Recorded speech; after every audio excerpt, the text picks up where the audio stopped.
the no-bake energy bites, we're going to take 1 cup of oats, 1/4 cup honey. This is going to serve as the glue to hold everything together nicely. We're going to add 1/4 cup of peanut butter, or whatever flavors you guys prefer, and 1/2 cup of dark chocolate chips, sprinkle of salt, and 1/2 teaspoon of vanilla extract. You're going to blend all the ingredients together, mix them up nice until they're super sticky, and pop them into the fridge for about 30 minutes to begin with, and then come back and check on it while we bake on the other snacks. And there you have it. We have our no-bake chocolate chip energy bites, great for before or after the gym. Moving on to some frozen fruit snack ideas, we're going to start off by slicing a few bananas and go ahead and wrap it and pop it in the freezer for probably overnight, because in the morning we're going to pop them in the food processor, but before that also freeze some grapes as well. So that way when it gets super hot outside and you're craving something cool to snack on, you'll go ahead and pop them in a blender or food processor and you'll have banana ice cream, just one ingredient. Along with that, you'll have some frozen grapes to munch on, and they are seriously so delicious. Next, we have banana sushi, which requires just peanut butter as well as some granola and any kind of dried fruit that you want to top it off with. I chose some dried cranberries, and it's just so fun to add that pop of color, and you want to make sure you evenly distribute it. So the most important part, make sure you add the banana. Cinnamon is always such a nice touch to anything, and so I definitely added that on there. And then after all that, you're going to go ahead and roll up the tortilla, just as you normally would with any kind of quesadilla. And I found that they're kind of hard to stick together, so any kind of toothpicks, or, I mean, you're going to eat it anyway, so it doesn't matter if it's the prettiest thing.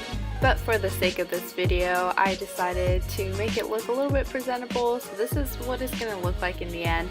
And it's just a great snack, especially on the go, and it's just so fun to have the different textures and layers in there. So adding on to the list of frozen desserts, the next thing we're going to make is frozen yogurt bark. So grab your favorite tub of yogurt and go ahead and line the bottom of a foil pan will work, and I recommend lining it with a plastic wrap so it doesn't stick to the bottom. Go ahead and chop some of your favorite fruits to add as decorations, I don't even know, decorations to the yogurt. And don't do what I did and just scoop the fruit with a knife coming toward your hand.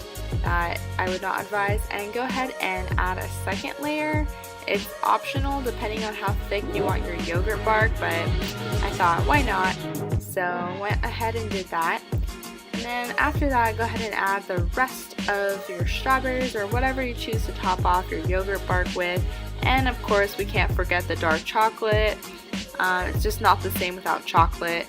So go ahead and set that in the freezer, and then you will have your yogurt bark. Can you believe it? We're already on to our last and final dessert. No, not dessert. Okay, sorry, snack. This is the only savory snack we have out of the list. Everything else has been sweet or fruit related, so I thought let's add something more savory. So nothing says savory like artichoke hearts. Go ahead and get about maybe 5 different artichoke hearts and go ahead and start slicing them, preferably into smaller pieces since this is going to be a dip in the end. And then after that, you're going to find some garlic laying around and go ahead and mince the garlic into smaller pieces. And also steam your spinach and go ahead and chop those into little slices as well. As you could tell, or probably guess, these are all substitutable, so if you don't necessarily like these ingredients, then definitely find your favorite trio. I'm sure it'll work beautifully. So I use cream cheese non-dairy as well as non-dairy sour cream. I believe it's soy based, and to me it just tastes the same. It's just better for your digestive system. And go ahead and mix everything together. After that, add some lemon. This is actually a really important step, and it does really make a big difference, as well as salt and pepper. It does taste different without it. So go ahead and mix it all together and you have yourself a homemade dip.